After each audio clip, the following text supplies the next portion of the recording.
1장 6절부터 8절의 말씀입니다. 빌립보서 1장 6절에서 8절. 너희 안에서 착한 일을 시작하신 이가 그리스도 예수의 날까지 이루실 줄 우리는 확신하노라.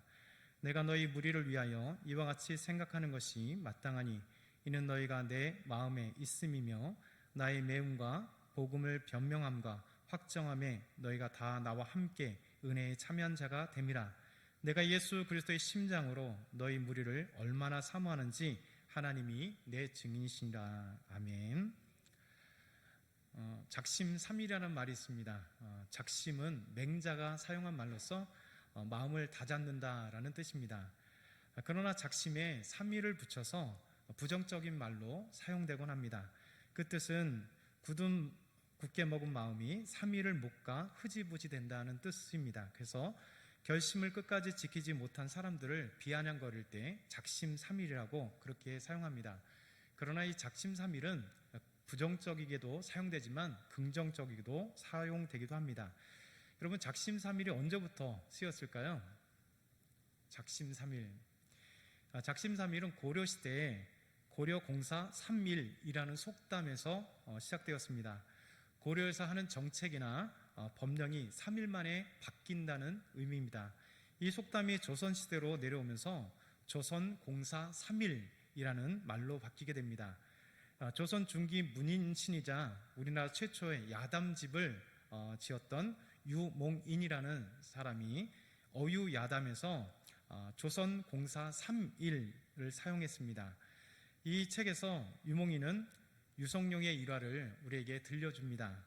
한 번은 유성룡이 공문을 각 고을에 발송하라고 그렇게 명을 내렸습니다. 그런데 실수를 발견하고 나서 그 공문을 다시 회수하라고 급히 명을 내렸습니다. 그런데 영리가 발송했어야 될 그 공문을 그대로 가져온 것입니다. 그래서 아예 발송하지도 않은 것이죠. 그래서 유성룡이 이 영리를 크게 꾸짖으며 화를 냈습니다. 그때 영리가 유성룡에게 이렇게 대답했습니다. 속담에 조선공사 3일이란 말이 있어 어차피 3일 후 다시 고칠 것을 예상했기 때문에 3일을 기다리기 위해서 보내지 않았습니다.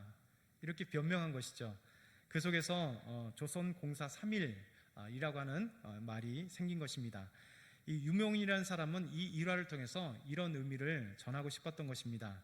명계상인인 명재상이었던 유성룡조차도 실수를 할 수 있다. 그렇기 때문에 무턱대고 떠오른다고 다 그 즉시 처리하는 것이 아니라 3일 동안 신중하게 생각하고 결정해라, 이런 뜻이죠.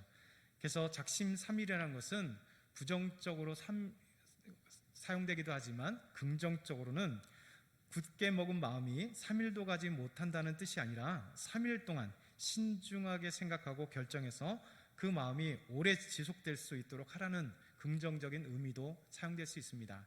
그러나 어쨌든 간에 작심삼일은 우리가 자주 변복되는 그런 부정적인 의미로 많이 사용하기도 합니다. 사실 우리 마음은 쉽게 변하죠. 끊임없이 우리는 변합니다. 정책도 금방금방 변합니다. 아무리 3일을 신중하게 생각해도 때로는 너무 쉽게 변하는 것이죠. 사실 이 시대에 또 우리에게 가장 필요한 것은 인내, 그러니까 오래 참음이 우리에게 가장 필요한 것 같습니다. 그러나 우리 하나님은 쉽게 변하지 않는 하나님입니다. 우리 하나님은 오래 참으시고 인내하시고 계획하시는 우리 하나님이십니다. 야고보서 1장 17절에는 이렇게 말씀합니다. 그는 변함도 없으시고 회전하는 그림자도 없으시니라. 우리 하나님은 변함도 없으시고 회전하는 그림자처럼 있다가 없다가 하는 그런 변화되지 않는 변하는 그런 분이 아니다. 우리에게 이렇게 말씀하시죠. 오늘 본문에서 전하는 진리는 무엇일까요? 그 첫 번째는 하나님은 착한 일을 시작하시고 반드시 이루십니다 라는 뜻입니다. 우리 빌립보서 1장 6절 우리 같이 한번 읽겠습니다. 빌립보서 1장 6절의 말씀입니다. 너희 안에서 착한 일을 시작하시니가 그리스도 예수의 날까지 이루실 줄 우리는 확신하노라. 너희 안에서 착한 일을 시작하신 이가 그리스도 예수의 날까지 이루실 줄 우리는 확신하노라 라고 말씀합니다. 여러분, 그러면 우리 하나님께서 우리 안에서 착한 일을 시작하신다 말씀하셨습니다. 그렇다면 그 착한 일이 뭘까요? 착한 일. 이 착한 일은 구원의 일입니다. 복음의 일입니다. 하나님의 나라의 일입니다. 하나님은 우리를 구원하셨습니다. 그러나 그냥 구원하지 않습니다. 우리 하나님은 특별한 목적을 두고 우리를 구원하십니다. 그것은 구원을 전파하라는 것입니다. 우리를 구원하시고 이제 구원받은 우리가 그것으로 끝나는 것이 아니라 다시 복음을 증거함으로 하나님의 나라의 일을 일을 할 수 있도록 우리를 구원하셨다는 것입니다. 여러분, 구원받은 사람들은 새로운 눈이 생겨요. 그 새로운 눈은 영적인 눈입니다. 구원받기 전에는 죄에 대해서 생각하지도 않습니다. 그리고 내가 죄인이라는 사실을 알지 못합니다. 누가 우리에게 죄인이다, 너는 죄를 지었어 라고 한다면 어떤 반응일까요? 갑자기 화를 내죠. 그리고 펄쩍 뜁니다. 나는 죄인이 아니야. 나는 정직하게 살았다고. 나는 나 같은 의인이 있으면 나오보라고 해. 그렇게 얘기를 합니다. 자신이 죄인이라는 것을 모두 거부합니다. 그리고 죄인이라는 사실을 알지 못합니다. 그러나 예수님을 믿게 되는 순간 놀라운 것은 내가 죄인이라는 사실을 하나님 앞에 고백하게 되는 것이죠. 베드로가 그랬습니다. 베드로가 밤새 물고기를 잡고 한 마리도 잡지 못한 가운데 그는 쓸쓸히 갈릴리 호숫가에 나와서 그물을 손질하고 정리하고 있었습니다. 그때 많은 사람들과 예수님이 이 갈릴리 호숫가에 나왔습니다. 그리고 예수님께서 베드로에게 배를 띄기를 청했습니다. 그리고 베드로와 함께 배를 타신 예수님이 저 멀찍이 가셔서 해변가에 있는 수많은 무리들에게 말씀을 하셨습니다. 말씀이 다 끝나고 난 뒤에 베드로에게 이렇게 말씀하셨습니다. 누가복음 5장 4절에 보면 깊은 데로 가서 그물을 내려 고기를 잡으라. 예수님께서 이렇게 말씀하셨습니다. 베드로는 예수님의 말씀에 대답합니다. 5장 5절, 선생님, 우리들이 밤이 새도록 수고하였을 때 잡은 것이 없지만은 말씀에 의지하여 그물을 내리이다. 여러분, 그 결과는 놀라운 결과가 일어났습니다. 물고기가 심이 많아서 그물이 찢어지는 것입니다. 베드로는 동료들을 부릅니다. 그리고 함께 그물에서 고기를 다 건져냅니다. 그리고 난 뒤에 예수님께 무릎을 꿇습니다. 그리고 고백합니다. 누가복음 5장 8절에 보면 주여 나를 떠나소서, 나는 죄인이로소이다. 나는 죄인입니다. 나를 떠나주십시오 라고 하는 이 놀라운 엄청난 고백이 베드로에게 있었던 것이죠. 그가 전에는 죄인이라는 사실을 몰랐습니다. 그런데 예수님을 만나고 난 뒤에, 예수님의 능력을 체험하고 난 뒤에 그는 바로 나는 죄인이라고 고백하게 된 것입니다. 예수님을 믿게 되면 이렇게 새로운 눈이 생깁니다. 영적인 눈이 생깁니다. 그래서 자신이 죄인임을 깨닫게 되는 것입니다. 그리고 죄인을 이제 보게 되는 것이죠. 자기 자신이 죄인 것만 깨닫는 것이 아니라 이제 죄인들이 눈에 보이기 시작합니다. 예수님을 믿지 않고 죄 때문에 죽을 수밖에 없는 영혼들이 보이기 시작합니다. 그리고 그들을 향하여 긍휼한 마음들이 생겨나기 시작합니다. 그리고 그들에게 복음을 전하고 싶은 열망이 생겨나게 됩니다. 그래서 그들과 함께 천국에 간 그 기쁨 때문에 복음을 증거하게 되는 것이죠. 죄인들이 회개하여 하나님을 알고 예수님을 주님을 모시고 그리고 함께 영광스러운 예배에 참여하는 것을 기뻐하기 시작하는 것입니다. 성령이 충만할수록 이러한 구원의 열망이 더 간절해집니다. 이것이 바로 착한 일입니다. 하나님은 우리를 부르시고 구원하셔서 우리 안에 착한 일을 시작하고 계시는 것이죠. 주의 복음의 일, 하나님의 나라 일을 구원받은 우리를 통하여 우리 안에서 시작하게 되는 것입니다. 우리 하나님은 하나님의 일, 착한 일, 복음의 일, 하나님의 나라의 일을 멈추지 않습니다. 작심삼일로 끝나지 않습니다. 그래서 사도 바울은 이렇게 말씀합니다. 1장 하반절에 그리스도 예수의 날까지 이루실 줄을 우리는 확신하노라. 우리 주님께서는 이렇게 말씀하시는 거죠. 여러분, 그리스도 예수의 날이 언제일까요? 그리스도 예수의 날이 언제일까요? 그것은 예수님께서 이 땅에 다시 오실 재림의 날입니다. 인류가 끝나는 날입니다. 그리스도를 통해 이루실 그 하나님의 나라가 이제 멈추는 날입니다. 그날까지 하나님의 일은, 착한 일을 시작하신 일은 우리 하나님은 결코 멈춤이 없다는 것입니다. 결코 포기함이 없다는 것입니다. 결코 구원을 멈추지 않는다는 말씀이십니다. 여러분, 우리 하나님은 구원을 위해서 이미 창조 때부터 계획하시고 준비하신 하나님이십니다. 그리고 그 구원을 이루기 위해서 지금까지 일하시는 우리 하나님이십니다. 하나님은 인류를 아름답게 창조하셨습니다. 그러나 아담과 하와는 선악과를 먹는 죄를 지었죠. 죄 때문에 모든 인간이 죽게 되었습니다. 그것으로 끝난 것일까요? 하나님의 구원은 멈췄을까요? 아닙니다. 하나님은 우리를 불쌍히 여기셨습니다. 구원하시기로 작정하셨죠. 그래서 아담과 하와가 죄로 인하여 죽었음에도 불구하고, 그들이 영원히 죽었음에도 불구하고 하나님 그들을 살리시기로 작정하셨고, 죄에 빠진 인류를 구원하시기로 작정하셨습니다. 그래서 아담과 하와에게 예언하셨습니다.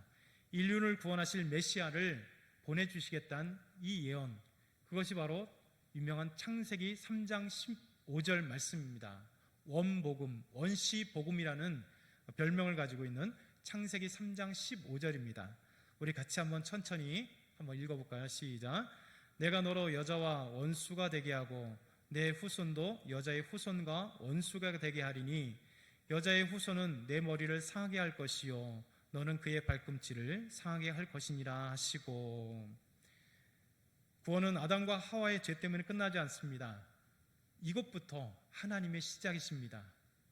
우리는 끝인 것 같지만 하나님은 시작하십니다. 하나님은 아담과 하와의 죄를 해결할 구원자를 이 땅에 보내실 것을 약속하셨습니다. 하나님은 인내하십니다. 그리고 때를 기다리셨습니다. 그리고 2000년 전에 하나님은 아들을 여인의 후손으로 이스라엘 땅에 보내셨습니다. 그분이 바로 예수님이십니다. 하나님은 구원을 멈추지 않고 또 하나님은 실패하지 않습니다. 하나님은 구원을 위해서 그리스도 예수의 날까지 이루시는 분이 우리 하나님이십니다.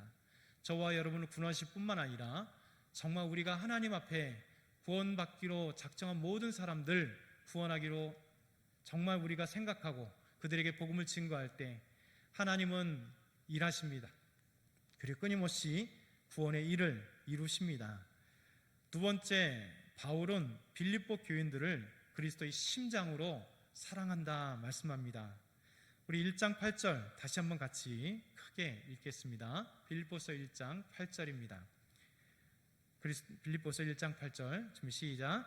내가 예수 그리스도의 심장으로 너희 무리를 얼마나 사모하는지 하나님이 내 증인이시니라. 우리 주님은 이렇게 말씀하십니다. 사도 바울이 빌립보 성도들을 그리스도의 심장으로 사랑한다 이렇게 말씀하시죠. 그러면 그리스도의 심장이 뭘까요? 그리스도의 심장이 무엇일까?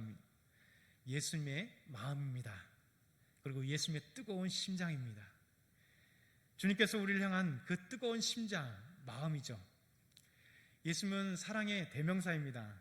그래서 예수님은 말씀하셨죠. 요한복음 13장 34절, 35절은 이렇게 말씀합니다. 새 계명을 너희에게 주노니 서로 사랑하라.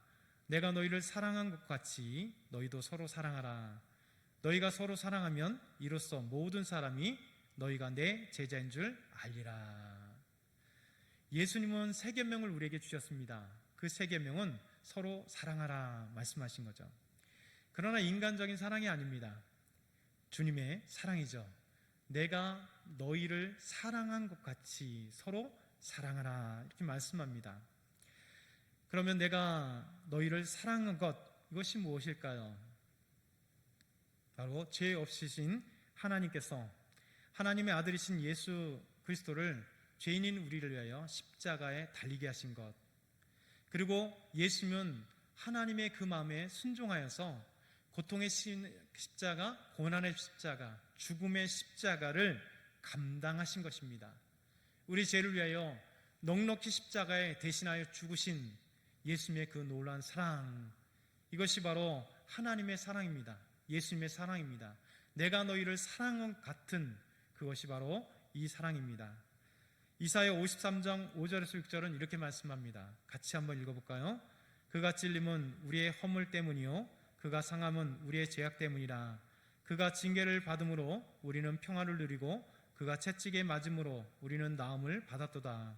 우리는 다 양 같았어 그릇 행하여 각기 새 길로 갔거늘 여호와께서는 우리 모두의 죄악을 그에게 담당시키셨도다. 우리 주님은 말씀하십니다. 예수님 우리 때문에 피 흘려 죽으셨습니다. 우리를 구원하시기 위해 채찍에 맞으셨습니다. 그래서 우리는 나음을 얻었습니다. 그래서 우리는 죄 용서함을 받았습니다. 그래서 우리는 하나님의 구원을 받았습니다. 그래서 우리는 하나님의 자녀가 된 것입니다. 로마서 5장 8절은 하나님의 사랑, 우리 예수님 사랑을 이렇게 말씀하십니다. 우리가 아직 죄인 되었을 때 그리스도께서 우리를 위하여 죽으심으로 하나님께서 우리에 대한 자기의 사랑을 확증하셨느니라. 이 말씀에는 두 분의 사랑이 우리에게 전달됩니다.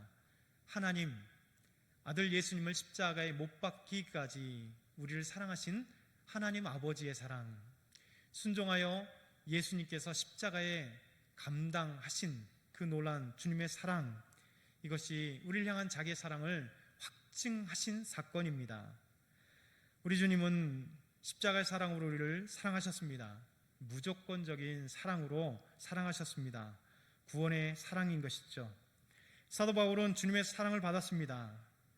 교회를 잔멸하기 위해, 그리스도인들을 죽이기 위해 그런 다메섹으로 가고 있었습니다. 그러나 다메섹에서 부활하신 예수님께서 사울에게 나타나셔서 그를 구원하시고 그를 사랑하시고 그를 부르셨습니다. 사도행전 9장 4절 5절 말씀은 이렇게 말씀합니다. 사울아 사울아 내가 어찌하여 나를 박해하느냐. 주여 누구시니까? 나는 내가 박해하는 예수라.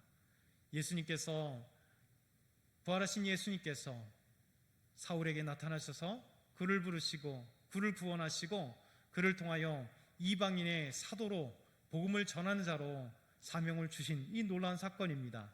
이것이 바로 주님의 놀라운 사랑입니다. 주께서 우리를 사랑하신 그 놀라운 사랑이시죠. 여러분, 그러면 그리스도의 심장을 우리는 무엇으로 느낄 수 있을까요? 첫 번째는 예배입니다. 여러분, 그리스도의 심장이 두근거릴 때는 예배 때입니다. 주님은 예배 속에서 말씀하십니다. 주님의 사랑을 우리에게 알려주십니다. 그리스도인은 참된 예배, 영과 진리로 드리는 예배를 회복해야 됩니다.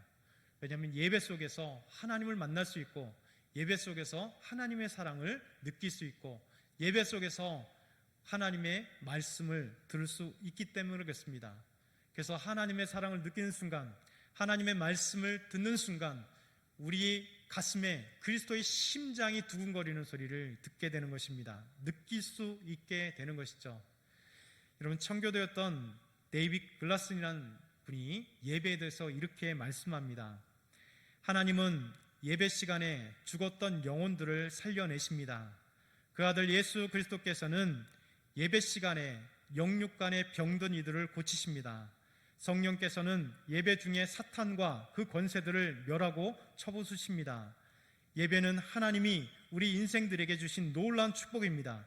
예배는 사람들끼리만 모였다가 헤어지는 집회가 아닙니다. 피조물된 우리 인생들이 하나님과 땅을 지으신 창조주 하나님을 만나 배우는 엄청난 사건입니다. 그야말로 빅 이벤트입니다. 그래서 진정한 예배 속에는 엄청난 사건이 일어납니다. 죽었던 영혼들이 살아납니다. 영육간에 병든 이들이 고침을 받습니다. 절망하던 이들이 하늘로부터 내리는 소망으로 새 삶을 시작합니다. 삶의 의욕을 잃어버렸던 사람들이 새로운 용기를 가지고 다시 일어서게 됩니다. 사탄에게 매이고 술, 알코올과 마약과 귀신에게 사로잡혀 있었던 사람들이 그 얼매인 사슬들을 풀어내게 됩니다. 잠깐 있다가 사라져버릴 땅의 모든 것을 바라보면서 살던 사람들이 영원한 하나님 나라를 소망하며 바라보며 사는 거룩한 하나님의 자녀가 됩니다. 너무나 멋진 예배의 정의입니다. 이 데이빗 글라슨이라고 하는 분이 예배의 감격, 예배 속에 하나님 만나고 예배 속에서 예수 그리스도의 그 두근거리는 심장의 소리를 듣는 이 아름다운 모습을 표현한 것입니다. 바울은 빌립보 교인들에게 그리스도의 심장으로 사랑한다라고 말했습니다. 왜 그랬을까요? 복음을 증거하고 그 복음을 듣고 예수 믿은 이 빌립보 교인들이 처음부터 지금까지 복음을 듣고 지금까지 그들 안에는 뜨거운 예배가 있었고 그 뜨거운 예배 속에 하나님의 사랑을 느끼고 하나님 말씀을 듣고 하나님을 향한 그 사랑이 예배 안에 불타 올랐기 때문에 그렇습니다. 그렇기 때문에 빌립보 교인들을 생각할 때마다 내가 그리스도의 심장으로 너희를 사랑한다 라고 말한 것입니다. 여러분, 그리스도의 심장으로 무엇을 또 느낄 수 있습니까? 그리스도의 심장을 어떻게 느낄 수 있습니까? 두 번째는 복음입니다.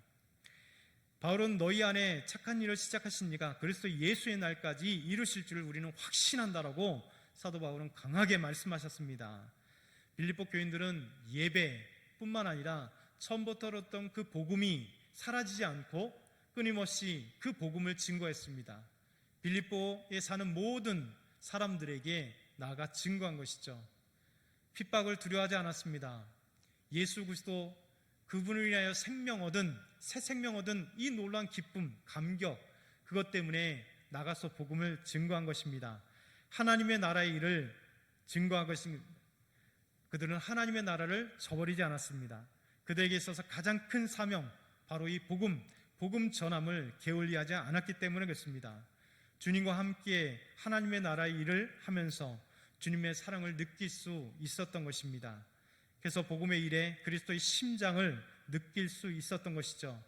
구원을 위해 예수님께서 이 땅에 오셨기 때문에, 구원을 위해 십자가에 죽으셨기 때문에, 구원을 위해 우리의 죄악을 대신하셨기 때문에 구원받은 그리스도인 이 빌립보 교인들은 담대히 주의 복음을 증거하고 담대히 복음을 사랑했던 사람들입니다.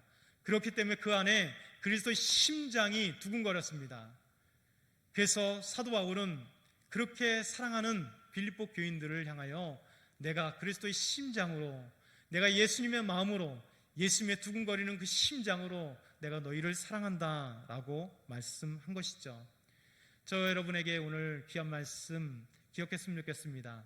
우리 동산교회 모든 성도들이 그리스도의 심장으로 살아나길 바랍니다.